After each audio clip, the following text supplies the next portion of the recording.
afternoon, all you very lovely caregivers out there. Are you awake now that you got your belly full? All right, well, hopefully we'll keep you awake for the rest of the afternoon. So to help distinguish the two blondes up here who did not get the memo, but yet we coordinated very well. I'm Anissa. And I'm Sheena. And we are hopefully going to educate you a little bit, although you guys are probably pretty seasoned caregivers, on how to be a composed caregiver. Well, the best that you can be, right? And what those 7 habits might be. So, caregiver, who are you? I know that Dr. Laird mentioned that the most common caregiver is me. Somebody in her later 40s, children at home, maybe a parent or an in-law that has something that they need to care for. I call them the sandwich generation. Mm-hmm. And we're often the most common, but there's also caregivers that we've talked about today, the husbands, the wives, the daughters-in-laws, the sons-in-laws, maybe a sibling. It can be just about anybody. And some people like the term caregiver. Some people don't like the term caregiver. They like care partner, care provider. You know, it doesn't really matter. One of the things that I tell people is that your job is a caregiver. Maybe that's a role, that's an act that you're playing. It is not a relationship. That is not who you are to that person. At least initially, you were their spouse, you were their child, you were their friend, you were their partner, you were, somebody important in their life that just now starts to take over the responsibility of partnering or caring for them. So we put some definitions of what a caregiver is up on the screen, but the point of it is that it's defined by you. And how much of it you actually do yourself, or that you might have somebody else help you out formally. But whether you want to label yourself a caregiver or not, the fact is you are a caregiver. And the whole point of today is to celebrate that and to make sure that you're doing the things that you can do to make this a smooth journey and to take care of yourself. And the smooth journey is so that you stay healthy and not be one of those statistics that Dr. Laird mentioned. I think of caregivers as super powerful superheroes. And they put their capes on every morning, and then at night when they finally get to go to bed, they put the capes back away into the closet. What we often forget is that we're not bionic. We're not superhuman. We might perform what seems like superhuman powerful things, but we are not superhuman, and you will wear down if you do not take care of yourself. And that take your oxygen first, you're going to hear over and over today. So I'm a huge proponent of helping people to be proactive. And before I get into this whole thing about being a proactive caregiver and being informed, being empowered, and all these different things, I'm going to share a little bit about my journey before I get into these habits. And I put it up there as a flower because I find that caregivers are beautiful. The things that they do are beautiful. The acts that you provide are out of love and care and compassion for the person that you're caring for. So you're life-giving, and like a flower, you're beautiful, and it's a reflection of life. So these habits are the petals on the flower. They do sometimes wear us down, and we try to do the best we can. And I am a social worker, and I've been a social worker for a while, and I've been running a Parkinson's program for quite some time.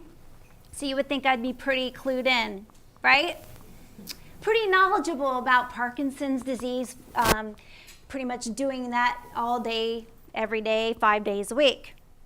So when my mom, who lives in Ohio, and I see about 4 times a year and visits, comes down and starts showing these signs and symptoms in her, these little red flags are going off in the back of my head. Something's not right.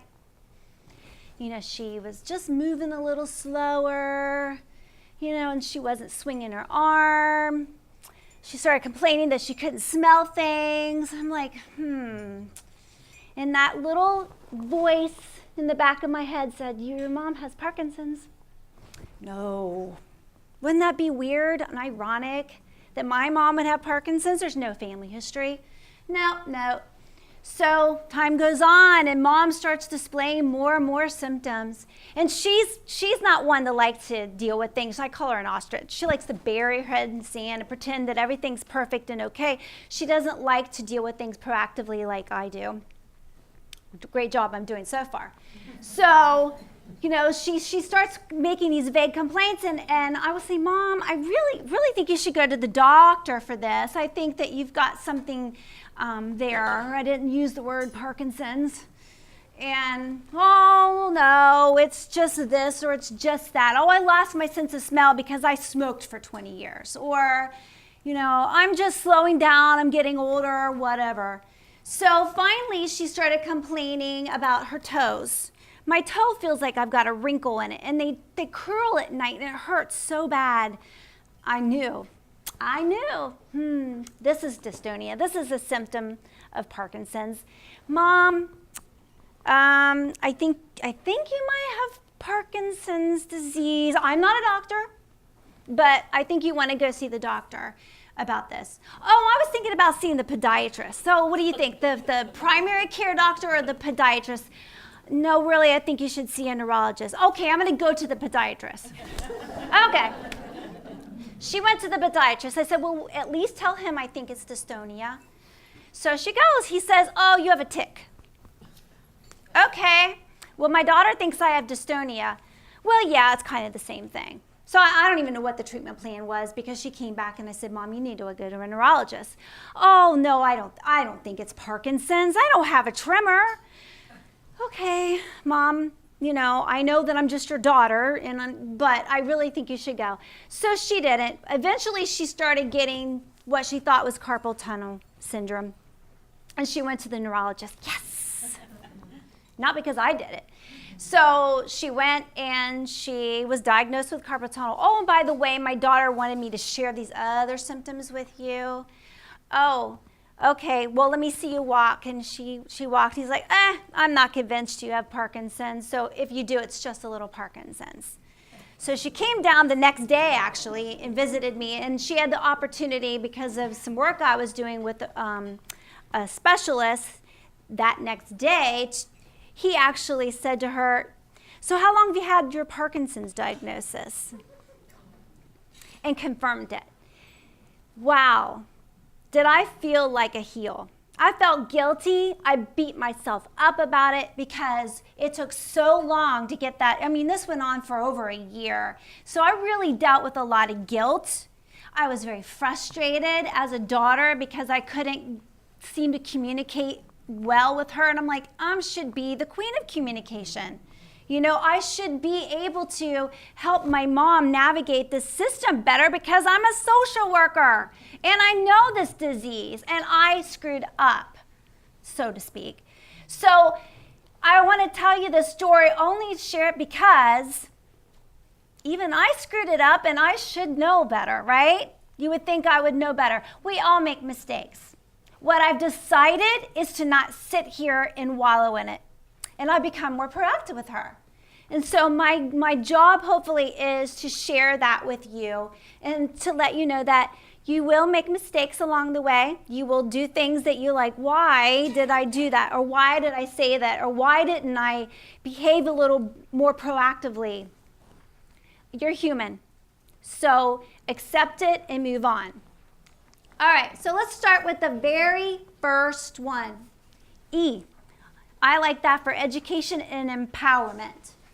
A lot of caregivers, I know when I talk with them, they kind of let their loved one do their thing for a while unless they really need their help. And I know Dr. Laird mentioned this. I really tell you early on to get involved with your loved one's care from the get-go, okay? As soon as there's whatever diagnosis made, get involved, even if you don't do anything, but just be present to their doctor's appointments, talk with them, be aware of their medications, because at some point you will take on more responsibility, or if a crisis comes up and you have to step in, you need to know what in the world's going on. You need to have a relationship and a rapport with the physicians that are involved. You need to know what meds they're on. You need to know when they're supposed to be doing what treatments. And unless you've been involved from the very beginning, this is going to do what? Cause you more stress. And you're going to have enough stress. So if you are involved from the very beginning and you know, then you're already prepared to do better and have less stress. So that's empowering. And empowered caregivers know why they're caring. They know what they're doing and it's intentional. Now, that doesn't mean that you necessarily chose to be a caregiver, but what you're doing from this point on is a choice. You're empowered, you're making these choices intentionally. Know what your limits are. If you know that there are certain aspects of care, let's say a daughter is caring for a father and they need a bath and you're not comfortable doing it and your father's not comfortable with doing it, then find somebody who can. Know your limits, know your loved one's limits, and do that intentionally. Encourage your loved one to be as independent as possible. We naturally roll into this job of caregiving where we kind of just take over. And sometimes it's out of necessity because we're in a hurry, we've got an appointment, we need to get out the door, they're taking forever. And we kind of just do these things for them, which is fine once in a while, but if you start doing all of these jobs that they could be doing for them all the time, then they've kind of lost some of the things that they should and could be doing to maintain their abilities longer, and you're tipping the scales. Now you're doing more, and what are you doing? Adding stress unnecessarily to your plate. All right, so then an empowered caregiver will rally their resources and use them. So you learned about a few of them today. We're going to touch on, Sheena is the expert on the resources, and she's going to talk about those today. Know what they are or ask questions. Now, hopefully, you'll know who to ask questions to. There's several social workers in this room, I have to tell you. Great social workers, great nurses. These are your resources. Reach out to them. If they don't know, they'll find out for you. Leverage them. Use them to your benefit. Trust your instincts. We know something. I knew something was wrong with my mom. I knew it, and I ignored it. I needed to trust my instincts earlier. Okay, I didn't. But I know that my instincts are right. Your instincts are right a lot of times. If you go to the doctor with your loved one and you see something different than what the doctor's seen in that office, has anybody ever noticed that? When they take their loved ones, you probably experienced this with caregivers saying, this isn't the person I see at home. They come here and they're doing so wonderful. That is not who I see every single day. Right? Okay, you have to...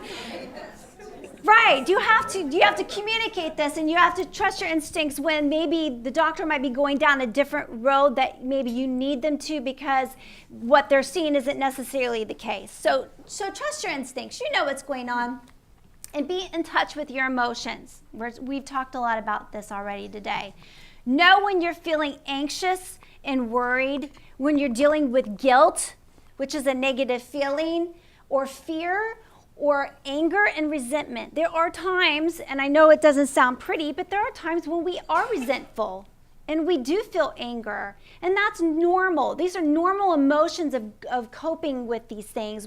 It's a grieving process sometimes, little losses. Sometimes they're immediate and big losses of function, but sometimes they're just small ones that they eat away at you day in and day out over time, and you still need to grieve these things. So really, you are a part of a team, and the team is you, your loved one, and your physician, your social workers, all these people that are caring for your loved one, but do not discount the importance of you in this team. Now you guys met, and we've talked a little bit about the Conversation Project, and so Sheena and I are going to delve into this a little bit deeper, but first I want to share a little bit of a case study of why this is important. So we have Susan and Ted, and they've been married for 50 years. They're a very active couple. Dinner parties, they like to travel, they golf, they do all this fun stuff. Ted's always managed the finances because Susan doesn't like to deal with it. It kind of stresses her out. I don't want to know, just tell me how much money I have to spend, right? Anybody out there like that? All right, and that's fine. She doesn't have to worry about it. He's a great provider. He takes care of everything. But then Ted suffered a stroke. It left him paralyzed on one side of his body. He's unable to swallow or speak. His doctor is now recommending a feeding tube. His recovery is going to take some significant rehab, and it may require long-term assistance with his activities of daily living. Susan's overwhelmed. They've never had a conversation about what his wishes are, what he would or would not want done in this event, and she has no idea what bills are due, who they are paid to, how much money they have, where they even are. She's no clue. So now she's trying to navigate this. She's overwhelmed, she's confused, she's scared out of her mind. Now this seems extreme. I have met a lot of Susans and a lot of Teds. Maybe you don't want to admit it. There's a Susan and Ted out there today. So that's why we want to talk a little bit more about the Conversation Project. We want to find out why this conversation is important. Most people want to talk about, make sure that their loved ones know what their wishes are, but actually we don't do that. Only 3 out of 10 people actually have these tough conversations. So if you look around your table, there's 10 people at your table. Only 3 of you have done that and talk about what your wishes are. It's important because, to be honest, I could relate to that case study. My husband, he does all the finances. I'll tell you a little secret, I am not that good at math, so. That's why we're in social work. Yes, people is my thing, not math. So I could relate, and even as young as I am, there are accidents that can happen, tragedies can happen in a blink of an eye, and I could be in that same circumstance as Susan. So no matter what age you are, that's why if you're an adult, you have to have these tough conversations. Many assume that their loved ones know what their wishes are, but in reality, that is not true. And that's why it's so vital to have these conversations. And let's be honest, does anybody like talking about end-of-life wishes, long-term planning, aging, and the issues that come with that? No. It's very easy to kind of postpone these conversations. Oh, I'll do that next year. Oh, I'm not sick. I'm too young for that. No, that's not true. To be honest, it doesn't matter. You can never be too early to have these tough conversations, but you can be too late. I have sat with caregivers in my office that have, at the end of their loved one's life, and trying to figure out, do I put a feeding tube in or do I choose hospice? And it's tough, and they haven't had these conversations with their loved one. And they're coming to me asking, what should I do? And the struggle that they go through, the guilt, the stress, it's unbelievable. And I wouldn't want anybody to go through that. And I'm sure you wouldn't want your loved ones to go through that either. So that's why it's important to have these conversations, because by having them, you just are able to reduce so much stress and actually bring a peace of mind to them.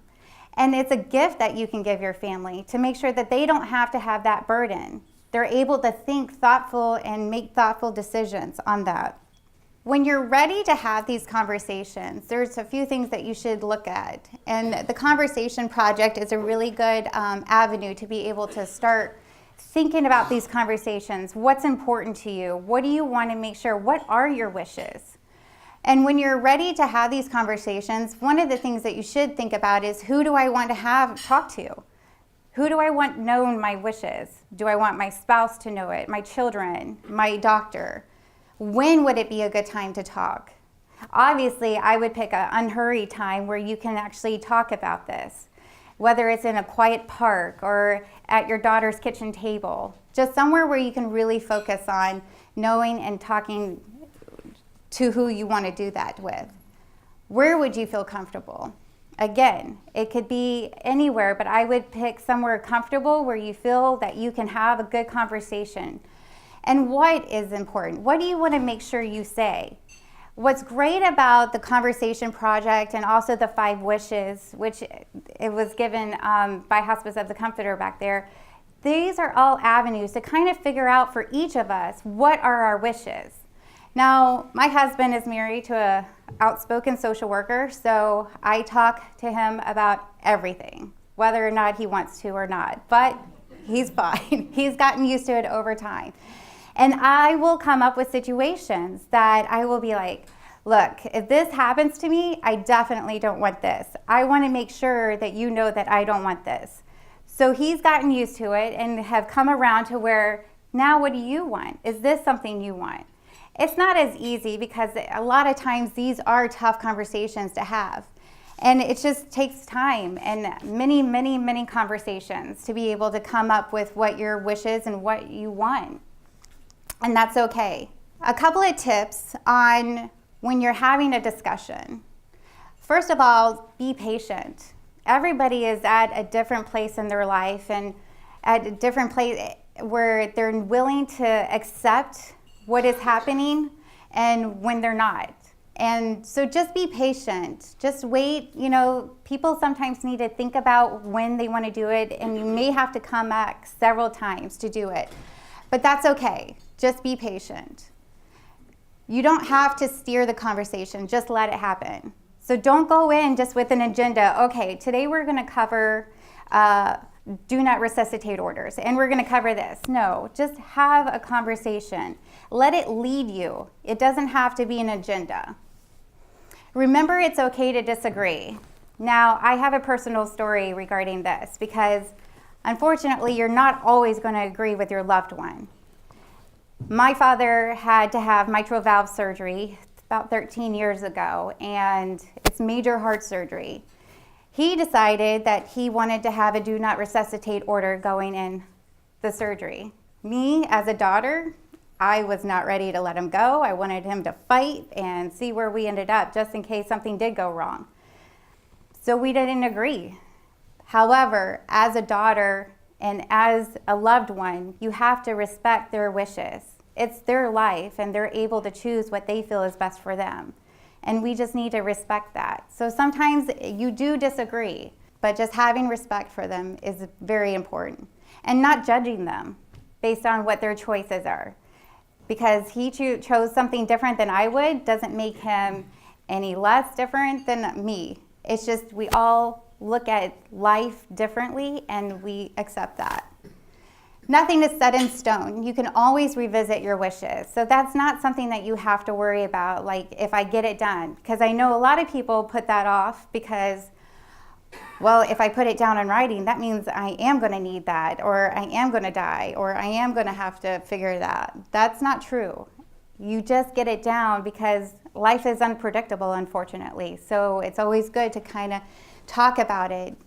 And you can always go back and it'll evolve, because on the last one, you don't have to cover everything in one conversation. This will take much time because as time progresses, you might want to revisit and talk about what's changed and how your outlooks and values have changed and if they have. So many conversations, and don't give up, because I know some people aren't really ready to talk about it. But just remember, every attempt at having a conversation with your loved one is beneficial. So even if it takes a while, go ahead, bring it up, because eventually every little bit will help. And even if you're finding it tough to approach your loved one about that, there are so many things that you can do to help. And the Conversation Project is a really good program where they can help figure this out. They'll give you conversation starters. They'll give you on how to deal with it, tips, and also how to go about. I know these discussions are really overwhelming and a bit depressing because end of life is depressing. But I think if you're able to help have these vital conversations with your family members, you're really able to give a gift to your loved ones that you're not going to be a burden, and it will reduce the stress in them and give them a peace of mind. I've had caregivers on the opposite end as well come to me saying, at the end of life, Mom didn't want anything. She didn't want any extraordinary measures. And what do I do? Do I still choose hospice and go with that? And absolutely. To give that gift of your loved one what their wishes are could be no better gift. So I think after it all, he came back and was just like, that really gave me a peace of mind, knowing that I was doing exactly what she would have wanted of me. And that's how you guys can take it, is just knowing that you're doing exactly what your loved ones would want. And you want to provide that for your loved ones in the future as well. So, habit number 3 for the composed caregiver is getting organized. So, I'm going to talk a little bit about The Notebook, and I'm not talking about the cute movie from Nicholas Sparks, The Notebook, although that's a really sweet romantic movie. But I'm talking about having some kind of way to maintain organization of all the numerous records that you get going to all these different doctor's appointments, all of the different people that are involved in your loved one's care, whether that is a physical binder, a thumb drive, or something like that. Please organize things. Take them with you when you go to your doctor's appointment so that if you're seeing a new doctor and they want to know all the different tests you've had done, all the different medications they're on, you don't have to take the big Publix bag of meds. You just simply hand them the list. It's organized. You've got something to take notes on, and you're ready to be there. And the reason that the care providers, the care partners, the caregivers are encouraged to go to all of their doctor's appointments with their loved one is because sometimes when you're the patient seeing the doctor, you don't always hear what the doctor says clearly. You might be stressed out, and they may say something that you've misunderstood, misinterpreted. Having another set of eyes and ears in there taking notes is always beneficial. I always tell my patients and their care partners, please summarize, recap everything that you discuss with the doctor at their end of your appointment to make sure that you are on the same page. Did you understand a new treatment? Did you understand when you're supposed to be returning? What was that medication again? What are the side effects that I might experience? Write it down and recap it. And if they will give you a copy of the summary, just look at it, make sure that it's the same as what you have down, just to make sure that you're all on the same page. Nowadays, not every doctor's office is actually like Dr. Laird. She's got a very special practice, and some of the Center for Aging and Wellness, they spend a little more time. But if you're in a normal doctor's office or specialist office anymore, you get a couple minutes if you're lucky. You have to go in prepared. You need to know, what are your questions. Don't take 10 questions. You're never going to get through them. Your top 3. Your top 3. If you get through the top 3, you're doing well, okay? You've got to be assertive, though. Go in and say, doctor, I know you've got an agenda. I also do. These are the things that I would really like to discuss. This is 1, 2, and 3. If you get through 1 and you get off on a tangent because of that, please try to redirect back. Okay, but before we leave, doctor, I know you got to move on, but I still have question 2 and 3, because typically they're pressing. These are things as caregivers you've been dealing with since the last appointment, which could have been 6 months ago, it could have been 6 weeks ago, doesn't matter. It's a long time for you if you have something unresolved. So sometimes you have to redirect and go back and be assertive. Physicians are great heavies, okay? So if you got a touchy subject, such as not driving anymore, shouldn't be driving anymore, and they don't hear it from you, maybe that's something that you can ask the physician to bring up before you get in there. Slip them a note, slip the nurse a note, send them an email. Please, can you help me with this, because they are refusing to give up the keys. I keep telling them they shouldn't be driving, but they're still driving. They'll listen to you more than they'll listen to me. So ask the doctor to partner with you on this and let them play the heavy. Time management is so important in a caregiver's life because you're so very, very busy, okay? I tell people the biggest thing that you can do is lower your expectations, all right? You cannot do the same things that you used to do before you took on some of these caregiving roles, because now you've got a lot more on your plate. So you can't expect that the house to be immaculate all the time, that you're going to do 10 things in one day in an hour. You may get one thing done. And you need to learn to lower your expectations, because what happens if you don't? You get stressed. And we're talking about stress today a little bit, all right? A little bit. that we try to do things to lower our stress, lowering our expectations of ourselves. We often can lower our expectation of our loved one because we know that they've got things that sometimes will slow them down. They can't do as well as they did because of whatever medical condition they have. We don't lower our own expectations.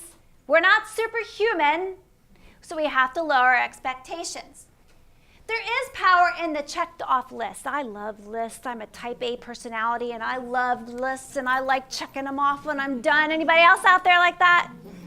Any other type A's out there? Yes. That's a good thing. It's a sense of accomplishment, but not if it's 20 pages long. Lower the expectation. Let it be a guide, not your God. If it is the thing that's constantly biting at you, hounding at you, that you don't have it done, you're going to get what? Thank you. All right. Let's be flexible. Always, always, always expect the unexpected.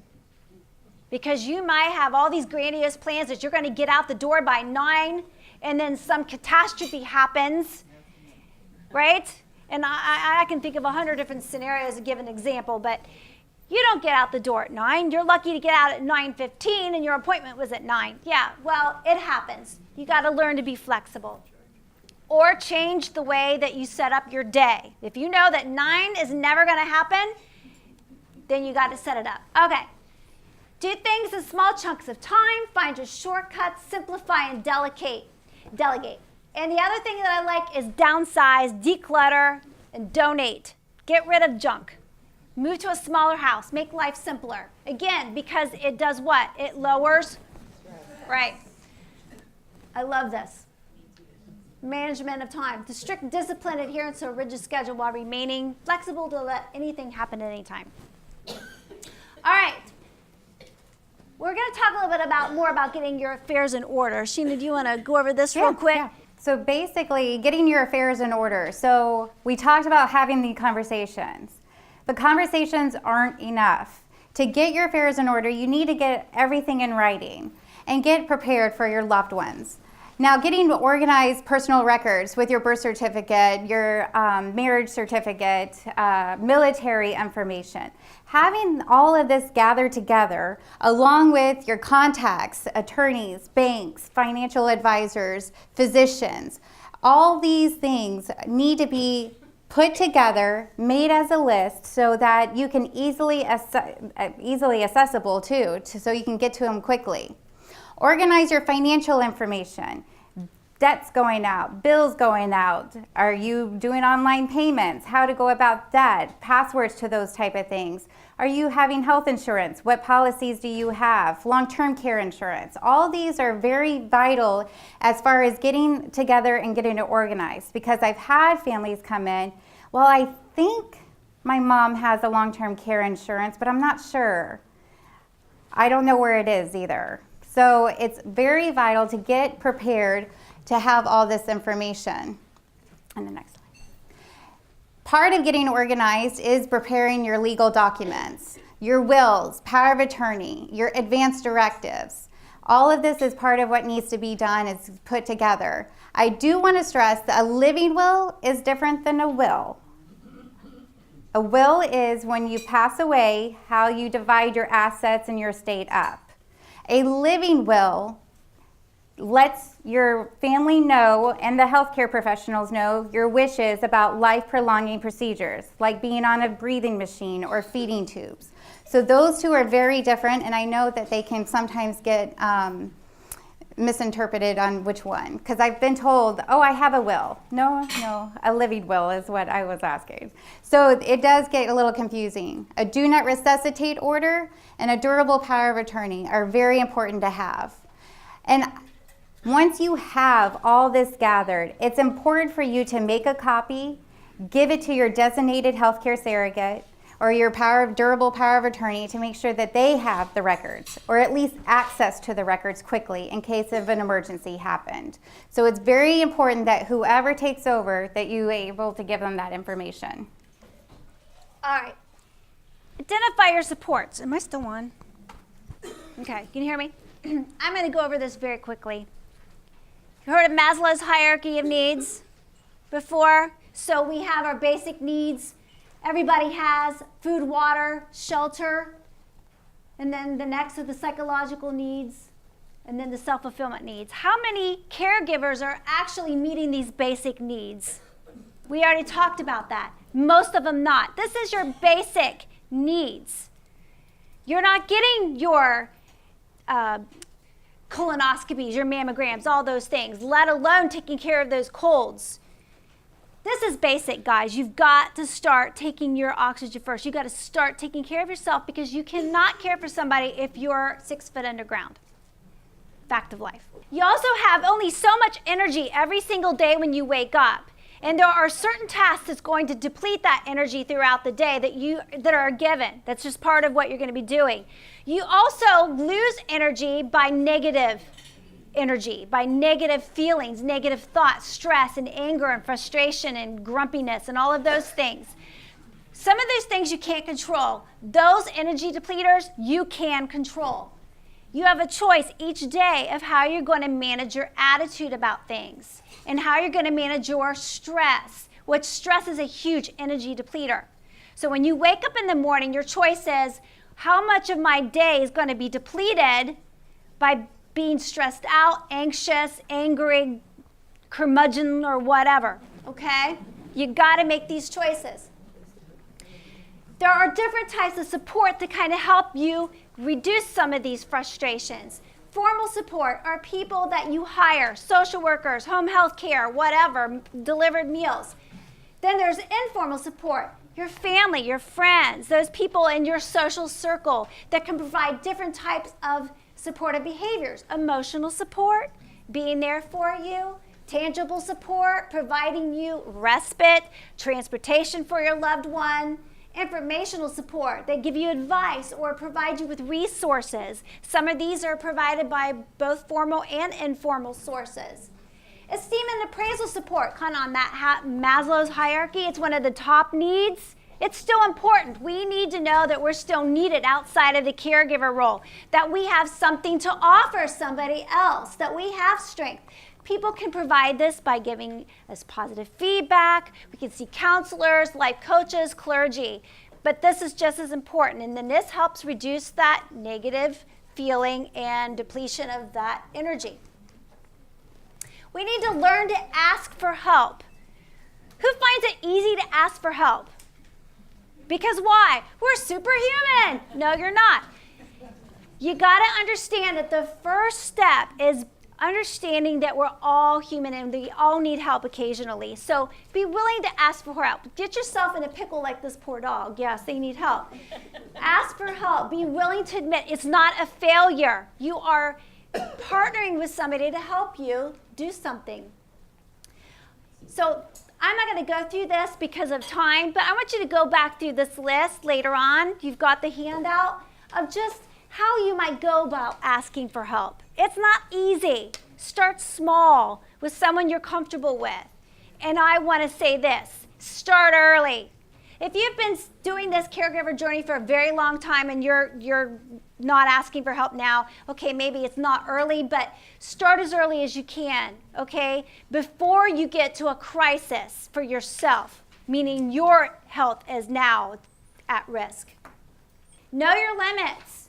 You know what your life is like. We mentioned a little bit earlier about rule strain and rule conflict. I don't have time to go into this, but basically what this means is we're doing so much that now we're overwhelmed. I'm supposed to be here, I'm supposed to be there, and I can't do it all. So all this role conflict and role strain does what? Causes stress. You need to know your personal coping style. You need to know whether you're a high stress person or if you are pretty resilient. And there are different things that we talk about as far as our ability to deal with stress based on the kind of thinking that we allow to go through our head, the negative or positive thinking. If you're having trouble with this because you're tense, talk to somebody about it. They have great type of therapy that's great for this called cognitive behavioral therapy. Go see a counselor. I know several social workers that would be willing to help. Knowing your limits and asking for help is one of the keys to really reducing some of your stress. And then access your resources. I think Sheena provided in Yeah. your book. It has a whole list, yeah. A whole list of resources. It goes through all the different types of resources. Some of them are out here today. Please go through those and And ask make sure somebody. you remember too that this is a team effort. Nobody can do it by themselves. And if you try to do it by yourselves, you're going to just burn out so much quicker. And it's so important that you just realize that, you have resources available. I went through all these to kind of give you an idea of what type of resources are available. So just keep those in mind when you're looking at and trying to figure out what's best and what your needs are. The last one I want to highlight for both of us is don't forget to live. All right, everything is not about caregiving. Have fun, laugh. Who likes to laugh? It's very Laughter is like important. one of the best things you can do for your body. It exercises the muscles. It releases endorphins. They feel really good. If you're a runner, you know all about endorphins. You can get the same endorphin rush from a good laugh. And don't forget the other relationships in your life. And I know this was mentioned earlier too, that sometimes those relationships in our social circles kind of fall off because of our role as caregiving. It takes up a lot of time. Maybe we can't get out as couples anymore as much as we used to. Some relationships are just for a season, and it's okay to let them go, all right? It doesn't make you a bad or them a bad person. It's just that's the way it is in our lives. Sometimes they come back, sometimes they don't. But there are relationships you want to continue to have outside of your caregiver's relationship. And you need to make sure that you set at least some time aside to Nurture that. Spend and nurture those relationships. And that, you know what, even the caterpillar thought the world was over, but then he became a butterfly. And things will get better. Yeah. Okay? So take care of yourself.